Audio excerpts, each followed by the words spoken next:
A Nashua man is accused of shooting at police officers in Massachusetts after just being released from prison in New Hampshire a month ago. WMUR's Mike Cronin has more on his criminal history. Brought into his arraignment by wheelchair, 31-year-old Brian Binder of Nashua has cuts on his face and the hand that police shot wrapped in bandages. Police in Lunenburg, Massachusetts placed evidence markers at the scene where overnight Thursday, Binder allegedly shot at officers who were responding to a report of a suspicious person. He removed a firearm from a backpack and discharged it at two police officers. Police fired back, hitting him once in the hand. No officers were hurt. The defendant then ran from the scene. Officers chased the defendant and apprehended him. During that, he was actually wounded by one of the officers, which discharged their firearm, Your Honor. This isn't Binder's first time behind bars. In fact, he got out of New Hampshire State Prison last month after serving 5.5 years for crimes in 2010. Police said he used a knife to threaten and terrorize 3 women in Rochester, including his girlfriend. He was convicted of kidnapping, first-degree assault, and other charges. The prosecutor then described what happened. He took a machete that he had in his possession, raised it above his head, and brought it down repeatedly to her neck, not striking her, but telling her he was going to cut her head off. Now, Binder is facing a list of new charges. He is in a serious medical condition right now and was discharged, but there's some serious medical issues. Mike Cronin, WMUR News 9. Right now, authorities are investigating a deadly crash in Pelham. Pelham Fire says 59-year-old Paul Neves was riding a motorized bicycle when he collided with a small dump truck on Bridge Street this afternoon. State police say it appears the truck was trying to make a left onto Jericho Road and did not see the bicycle. Neves died at the hospital. The other driver was not injured. A Ware man is being held on $100,000 bail, accused of having child sex abuse images. Police arrested 54-year-old Michael Sisto after an investigation with Homeland Security and the Internet Crimes Against Children Task Force.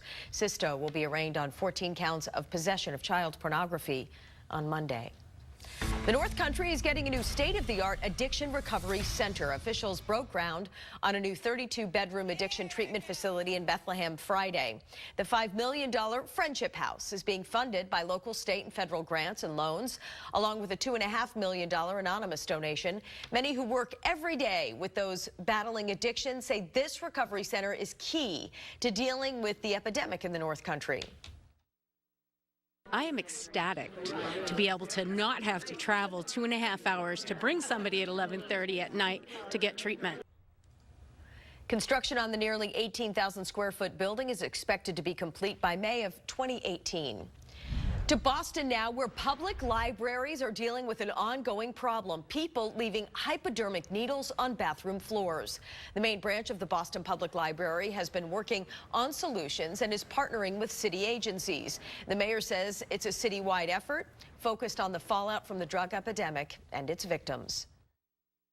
There are people behind those needles that are sick and suffering individuals that we need to do something about to help.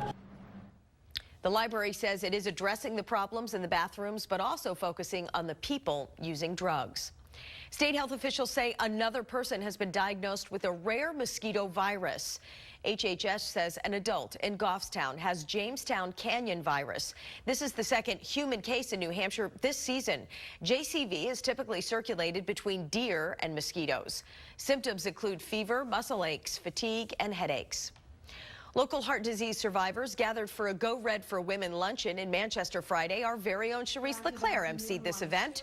Heart disease is the #1 killer of women. The owner of the Red Arrow Diners gave the keynote address and opened up about her personal near-death encounter a few months ago.